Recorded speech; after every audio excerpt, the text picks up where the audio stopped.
Caminhos Alternativos.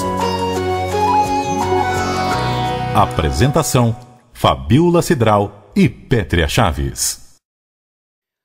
O encontro com a verdade. Será que esse é um encontro possível? Desde tempos imemoriais, discípulos, mestres, místicos, filósofos, cientistas se debruçaram sobre essa questão. Buscaram a verdade da existência e ainda buscam. E em tempos de angústia, em tempos de separação entre o que sentimos, percebemos, observamos e desejamos, e também da nossa própria ação, muitas vezes nos refugiamos no conceito de que um dia poderemos ser felizes quando não houver violência, quando não tiver doença, quando não houver tristeza. Mas qual é a verdade que permeia a nossa existência? Será que essa angústia é real? Bom, todas essas perguntas eu faço agora para um mestre. Ele é gaúcho, nasceu em Bagé e partiu numa busca espiritual. Viveu na Índia, viveu na Suécia, na Noruega, na Alemanha, nos Estados Unidos. Encontrou com o mestre Osho e com algo próximo do que ele procurava. E um dia o que ele buscava se iluminou e ele percebeu. Hoje ele compartilha em encontros com dezenas ou até centenas de pessoas o que ele conseguiu enxergar. Satya Prem, bom dia. Bom dia, bom dia. Por que nós buscamos tanto? O que as pessoas tanto buscam? Porque, na verdade, o mistério do existir é exatamente esse. Não existe nenhuma razão no existir das pessoas a não ser encontrar a verdade. As pessoas, no seu sono, na sua sonolência, no seu sonho, buscam a satisfação, ou seja, essa completude, em coisas externas. Dinheiro, né, relacionamentos. Então, abstraem e buscam no lugar errado aquilo que completaria elas. Na verdade, a busca da verdade é uma coisa universal. Mesmo quem não sabe que está buscando a verdade, está buscando a verdade. E a verdade é que não vai acontecer amanhã, o futuro não existe. A verdade é que não tem futuro. Então a angústia é exatamente essa, é de eu estar equivocado a respeito do meu existencial, do meu profundo ser. Então eu tenho que rever algumas coisas. E aí, se nós olhamos culturalmente, todas as circunstâncias, o sistema inteiro nos propõe, às vezes por questões inclusive econômicas, por interesses, a nossa felicidade, a nossa alegria em coisas externas. Eu recebi hoje uma mensagem muito interessante. Um poeta, e isso apareceu num ônibus em Porto Alegre. Em Porto Alegre nós temos poemas nos ônibus. São pequenos poemas que são colados nas janelas dos ônibus. E ele dizia: as pessoas estão fartas de estarem vazias. E é muito interessante, porque é mais ou menos, eu não lembro do poema inteiro, mas o X do poema era esse, que as pessoas estão fartas. E eu li de uma maneira muito interessante, porque as pessoas estão cheias, estão cansadas de estarem insatisfeitas, cheias de coisas, cheias de ideias contraditórias, que não levam a lugar nenhum. Então, o encontro com a verdade, o meu propósito, o meu encontro com elas é provocá-las a questionar profundamente aquilo que elas pensam. Porque na medida em que você questiona, você se dá conta da futilidade. E nesse encontro da futilidade dos pensamentos, de coisas que você idolatra, ou adora, ou anseia, você encontra um descanso.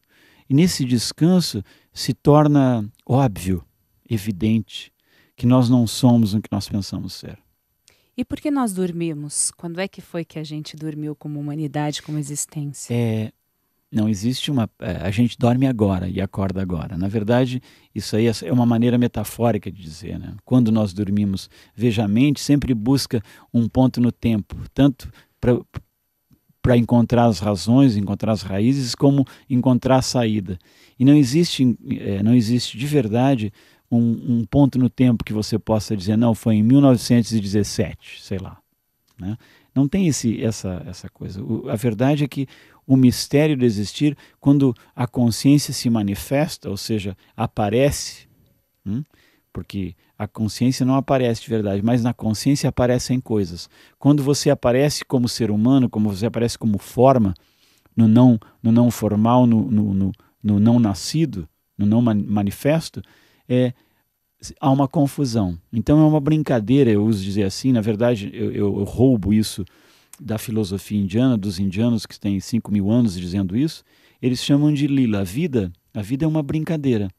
É uma brincadeira que a consciência tece com ela mesma, ou o divino tece com ele mesmo, para fazer com que ele se divirta, porque o divino, no seu estado dormente de ser, né, no não manifesto, está tudo bem. Então ele não tem nada para fazer. Então, para se divertir, ele cria essa manifestação completamente caótica e complexa, para que as pessoas... É como um jogo de esconde-esconde com você mesmo. Você se esconde de si e tenta se encontrar. E o que você quer dizer é o quê? Que a gente, quando você tem uma sensação, vamos supor, eu comecei aqui falando a entrevista dessa angústia que sentimos, dessa aflição constante, tudo isso é uma ilusão? De uma certa maneira. Essa sensação de verdade, ela é gerada por pensamentos inadequados, refletem no corpo. Na verdade, quem sente, né, o instrumento de sentir é o corpo. Você não pode sentir com a sua cabeça, você pode pensar que sente, está totalmente liberado nesse aspecto, mas a sensação é física. Então, o que os médicos, que a medicina chama de somatizar uma coisa, na verdade, eu penso coisas, se eu começo a pensar porcaria, eu ia dizer uma palavra feia, mas quando eu começo a pensar porcaria, o que acontece? O meu corpo se contrai, ele é refletido no corpo. Então eu tenho que estar muito atento para não seguir os pensamentos, porque o corpo em si ele é muito pacífico, ele é muito bondoso. Se você comer direitinho, dormir direitinho, tomar água suficiente, né, e se movimentar o suficiente, você tem uma espécie de beatitude já dada, já manifesta. Então é só cuidar, ou seja, ter mais espaços. Veja, não é nem fazer uma avaliação pensamental o tempo todo. É mais você se dar conta que se você der espaço para si mesmo, para ficar silencioso, sem seguir pensamento algum, sem se preocupar com o futuro ou com o passado, que talvez vá se traduzir como uma prática diária, você vai ver que o seu corpo segue facilmente e se reorganiza facilmente. E é uma prática mesmo, talvez para conseguir chegar... Poder se ia dizer que sim, mas de verdade você não pode chegar no lugar onde você já se encontra. Então esse é o crítico da pegadinha, da brincadeira divina. Você vai ter que ver que você está querendo chegar num lugar que você já se encontra. Então não é algo que você tem que construir. Na verdade é uma desconstrução, que é muito mais possível. É só eu notar. Veja só, nós nos vemos, nos pensamos como seres humanos, mas na verdade isso é meio que convencional. Em alguns sistemas primitivos, eles não se veem como humanos, eles não se veem como diferentes das árvores, dos pássaros, dos animais, eles se veem como todo, eles não se dividem. Essa não dualidade é uma resposta muito incrível da própria existência para estar em paz com tudo, consigo mesmos, né? Então, eu parto desse princípio. Se você se pensa de alguma maneira, eu gostaria de saber como é que você se pensa.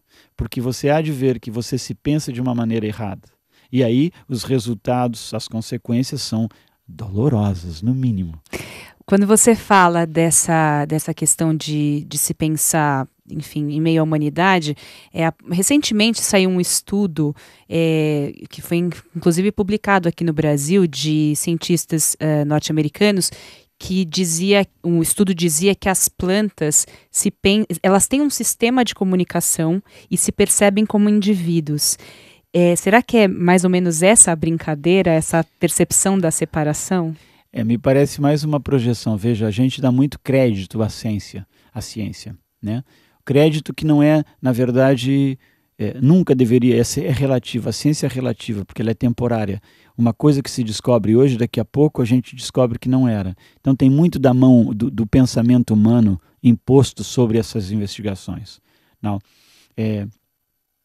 o todo, na verdade, nunca se divide, é indivisível. A percepção é que nos dá essa tendência de dividir as coisas entre isso e aquilo. E há uma tendência humana, mental, digamos, e muito mais ocidental, em catalogar as coisas, como se um dia nós haveremos de catalogar o todo, chegar a uma teoria de todas as coisas. Isso não vai ser possível. Nós precisamos exatamente largar e e começar a ver a humanidade, ver o todo, ver a existência, as plantas inclusive, ou nós mesmos, com mais uma poesia, mais uma coisa, uma metáfora, uma coisa muito mais leve. Não há necessidade de estar catalogando. Veja, na medida em que a ciência, digamos assim, avança, ela descobre cada vez mais problemas. E, claro, quanto mais problemas você descobre, você precisa buscar soluções. Né? Então, a gente precisa um retorno a uma certa inocência, porque a vida está em demasia, cheia de problemas. A gente precisa descobrir assim, um lugar onde não tem nenhum problema. Esse lugar está disponível dentro de cada um. Eu ia até te perguntar se você achava que algum dia a ciência ia chegar a essa conclusão do que você fala. A ciência sonha chegar, mas é uma, como é que se fala? É uma falácia. Ela não vai chegar a lugar nenhum, não vai chegar nunca. É uma coisa, na verdade, muito fálica de um certo ponto de vista. Nós temos que ver hoje a ciência de verdade, os físicos, não a ciência médica e tal, essas coisas mais mecanicistas, mas a física moderna hoje, ela já concebe a questão de que nós somos uma coisa só, indivisível. E ela concebe, inclusive, que a forma é tudo aparência, é frequencial. Na verdade, o fundo da existência, o fundo dessa manifestação toda, eles estão vendo que é vazia de substância, é consciência. Então eles estão dizendo, de uma maneira, nas minhas palavras, que tanto as plantas, como os carros, como todas as coisas são atomicamente iguais, em frequências diferentes.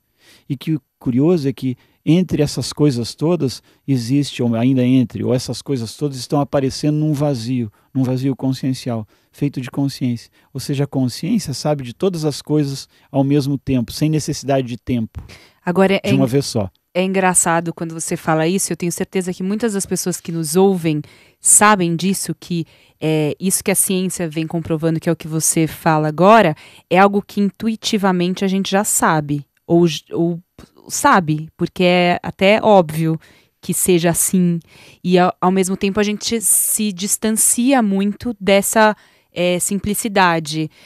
O teu trabalho consiste em quê? Em descondicionar a gente dessa mente viciada em se distanciar da simplicidade? Não, porque levaria muito tempo para descondicionar a mente. Veja, a ideia de descondicionar alguma coisa seria... se eu levei 50 anos condicionando, eu levaria talvez 50 descondicionando e com a ideia de que eu teria que parar de continuar condicionando naquele instante, o que é impossível. Então não é descondicionar, é tomar consciência de que há uma condição imposta, herdada do passado, que é nefasta muito e tem uma coisa em você que nunca foi condicionado. Então o meu trabalho é fazer você descobrir que você não é apenas condicionamento, que você não é apenas mente, você não é apenas corpo. E que o corpo e a mente estão condicionados. Por exemplo, você fala com sotaque paulista porque foi condicionado a falar como um paulista. Mesmo que você tente imitar um carioca ou um gaúcho, talvez, você nunca falará como um deles. Por quê? Porque a condição, a questão fonética, as cordas vocais, enfim, toda a educação é simples.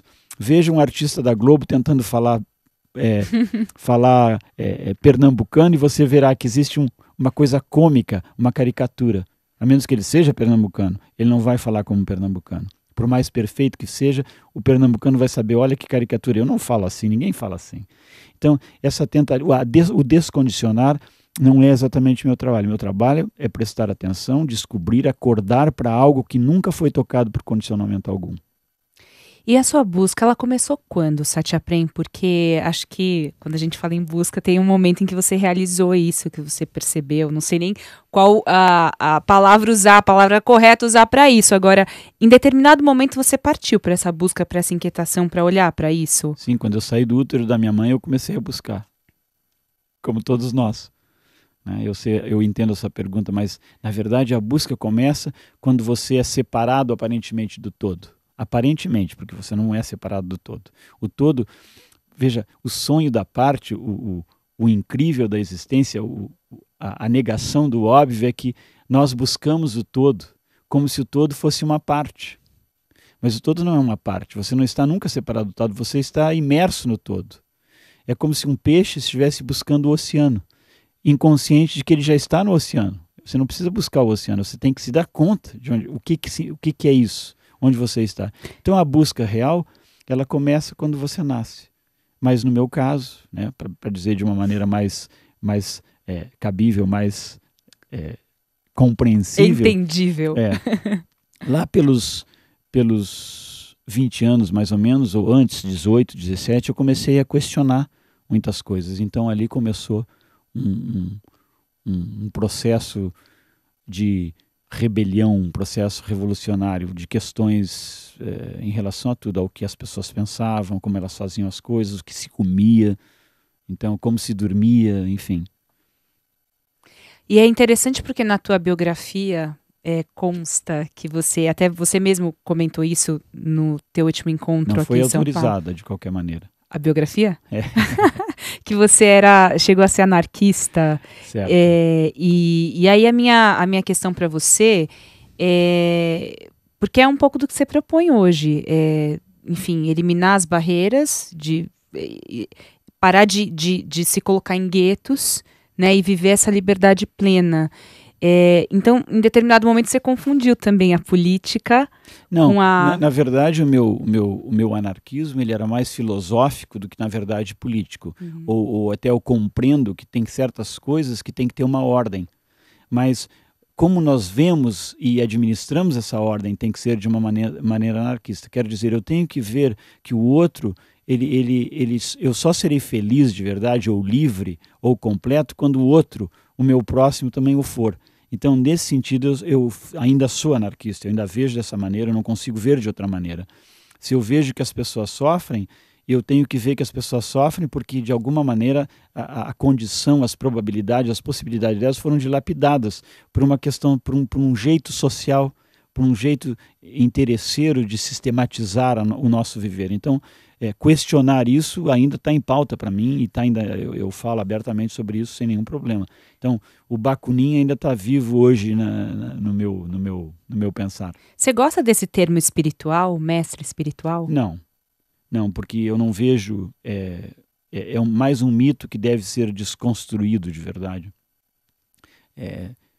O espiritual faz uma separação, né? Então, é como se as pessoas espirituais estivessem em outro gueto e os seres humanos comuns, mas não, na verdade a busca está implícita na vida de cada um, do pedreiro, do lixeiro, de todos eles. Então, recobrar o essencial dentro de cada um, que eventualmente se transformou em espiritual, para mim pode ser descartado, né? Às vezes eu digo assim, se você está numa busca espiritual, eu sinto muito, que na verdade não é isso, é a gente poder viver, desfrutar o mundo de uma maneira essencial, de uma maneira inteligente. Isso seria talvez a máxima espiritualidade para mim. E, no entanto, talvez um impulso primeiro, quando a gente busca esse espiritual de verdade, ou vai para yoga, vai para o Ayurveda, vira vegetariano, estou falando de mim. Como é que você vê isso, quando a gente busca e se protege, talvez em guetos mesmo, ou em filosofias? Em ideologias de verdade. Eu vejo isso como profunda inconsciência. Você não é melhor do que ninguém porque você é vegetariano, ou porque você faz yoga, ou porque você medita, ou quer que isso seja. Não te leva para essa verdade essencial? Não, isso mostra o que você está buscando.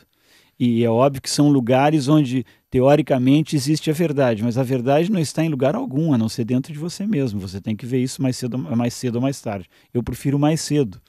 Né? Então, aí você pode fazer coisas que você goste, porque apela, mas isso não vai te levar a lugar algum. Faça isso como uma brincadeira. Então, não tem nada de espiritual em fazer o que quer que seja. E, no entanto, você encontrou com o mestre Osho, né? O que foi o Osho para você? Foi um mestre para você? Não foi. Essa questão do foi é curiosa. A gente teria que ter mais programas para discutir, mas ainda é de verdade. Né? Mas o mestre só tem uma função na vida de alguém. É fazer você encontrar a si mesmo. O verdadeiro mestre empurra você de volta para você.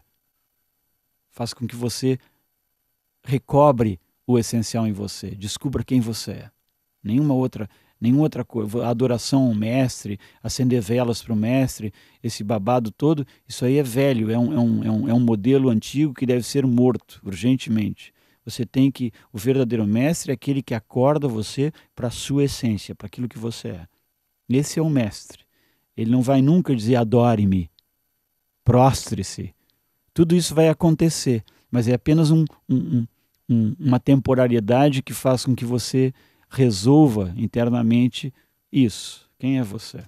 E por que essa figura do mestre ela é tão deturpada, vamos colocar assim? Ora, porque você tem um chefe, você tem tudo, tem, né, o índio tem chefe, tem cacique, parece que todos têm um líder, todos têm, e é uma coisa infantil.